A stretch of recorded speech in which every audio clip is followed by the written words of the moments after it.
15th was the coldest day of the winter. I was in New York because I worked in New York every week, Monday through Thursday. Flying was such a common everyday experience for me.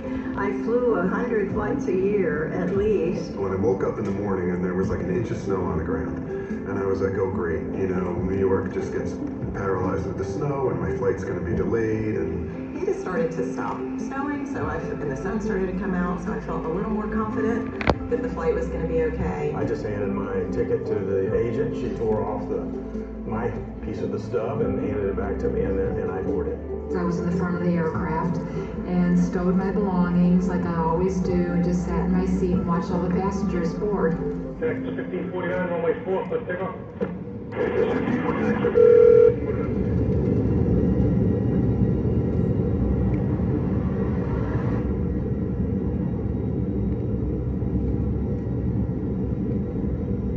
Eagle 4718, the body runway 4, position all traffic on land 31. Position all land 4, Eagle flight 4718. T-Bound 4203, clear land 31 and 36012, traffic all land 4. Clear land 31, Eagle flight 203. I could feel us just taking off. I mean, a normal, typical takeoff, nothing unusual about it. Very smooth, very gentle. And I could just feel we were climbing. Texas 1549, 720, 5,000. When 1549 took off, it was around out of 300-400 feet when he first initially contacted me. Texas 1549, your departure to contact time, maintain 15,000. Maintain 15,000, Texas 1549. And basically they tell you the altitude leaving, what they're climbing up to. I'm watching because, again, I'm in a window. I have to look out. It's just my thing. I have to see where I am. I know the geography of New York, so I recognize as we're going over the bay. I recognize as we're going up over the Bronx. And I was seated on the right side of the airplane, so I thought, hey, let me look out the window. Let me see if I can see the Bronx and Yankee Stadium. Here, Joe 2760, 5,000, turning 08, 150. Joe 2760, climb maintain 10,000. 10,000, Joe 2760. Everything felt smooth, so I felt comfortable enough to reach under my seat, get my bag out, pull out my book, and it was when I was pulling out my book and my head was down. The plane actually shook. There's no more engine noise. There's silence. And I realized immediately that we were in trouble. Cactus 15.9, turn left, 8270. This is Cactus 1539, hit birds to lost thrust and focus, returning back towards LaGuardia. Okay, you need to return to LaGuardia. Turn left, heading up 220. 220. They say you only use like about 8% of your brain, but when something like this happens, I think it doubles. Just time goes so slow. Tower, stop your departure. It's got emergency returning. This 1529, he bird strike, he lost all engine, he lost the thrust in the engines, he's returning immediately. Cactus 1529, which engines? He lost thrust in both engines, he said. Got it. Cactus 1529, could you get it, Steve? You want to try to land runway 13? Runway will remain at the notches.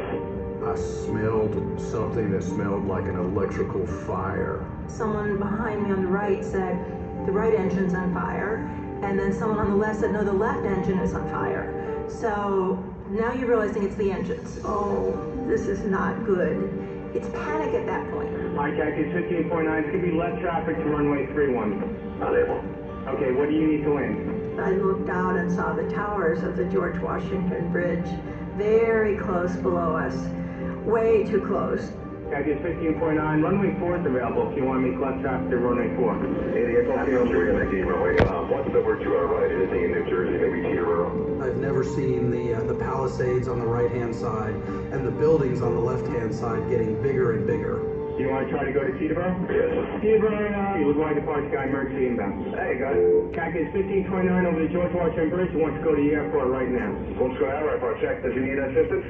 Yes, it was a bird strike. Can I get him in for runway 1? Runway 1, that's good. Cactus 1529, turn right 280, you can land runway 1 at Teterboro. We can't do it. Okay, which runway would you like at Teterboro? We're going to be nuts. I'm sorry, say again, Cactus? But all of a sudden, the captain came on and he said, this is the captain, brace for impact.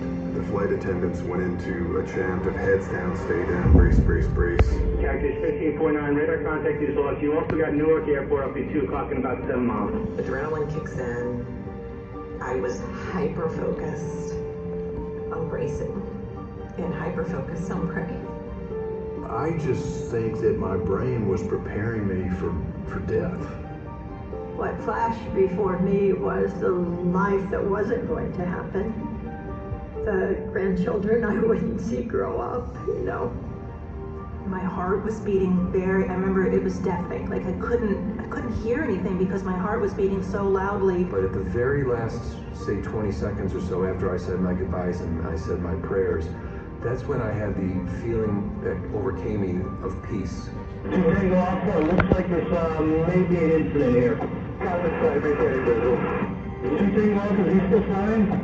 Still flying. Thank you. Looks like he's good, lower.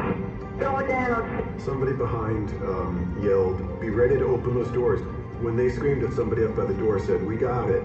In the water. Really crazy scrape sound. For a couple of seconds, nobody did anything.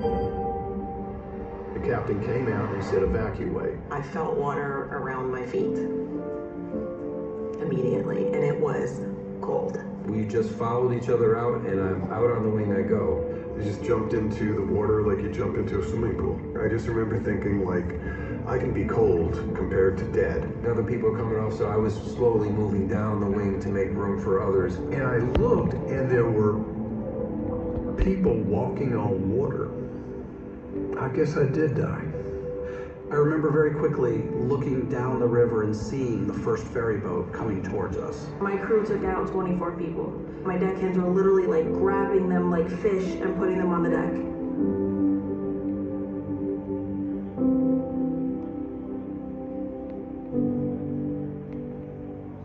We know people call this the miracle on the Hudson, but for an investigator, it was just a convolution of things that went right.